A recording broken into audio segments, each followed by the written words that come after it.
আমি একটা স্বপ্নে দেখলাম, স্বপ্নটা হইলো আপনার যে আমরা একদিন এক জায়গায় ঘুরবার গেছি। মানে খালি আমি না, ধরেন পরিয়াল সহকারে আরও বন্ধু বান্ধবের পরিয়াল সহকারে।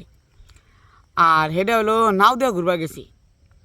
তো নাও দেওয়া যাওয়ার পরে বহুত টাইম যাওয়ার পরে আপনার চর গিলা যে আছে, তো চরের কাইসা খাতের গাবারে নাওটা জিরে বের দিছে যে মিশিংটা বহুত হয়েছে, বহুত টাইম হইলো গরম হয়ে গেছে, তাহলে জিরে বের দেয়।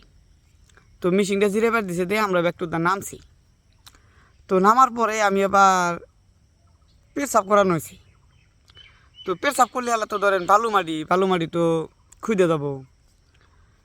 তো তখন এই বালু মাটির মধ্যে আমি ইটাইন একটা সোনা পাইছি, এহানিটা। তো এনে সোনা পাওয়ার পরে বাবুর মাইক ডাক দিলাম, ডাক দেয় না বাবুর মাইক কইলাম, শোনো এই যে বাবা কথা।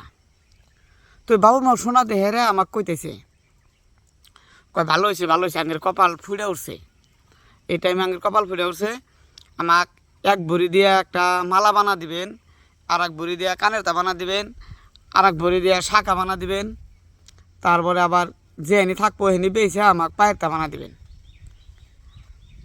তো একটা কথা হিসাব করেন, তো আমি পরে হিসাব করে দেখলাম এই সোনা পাইয়া হেরা লাভ হবো তো দূরস্থান, আরও 3 লাখ টাকা লস হইতেছি। কারণ সোনাই আসছিল এক বড়ি দিয়ে মালা বানা দেয় নাকি, এক বড়ি দিয়ে কানের তা বানা দেয় নাকি, আর এক বড়ি দিয়ে শাখা। তখন ওই দাম বর্তমান 2 লাখ টাকা, 6 লাখ টাকা হইলো, তাহলে 3 বড়ি।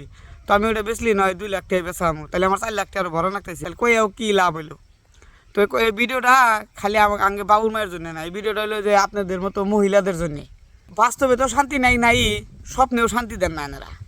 একটা বস্তু পাইছি, সেটার মধ্যে আর লাভ হবো তো দূরস্থান, আর উল্টা লস লাগাইছিলেন, তাহলে কনসে কীভাবে করে ধনী হমু। তো ভিডিওটা ভালো লাগলে অবশ্যই শেয়ার করে দিন।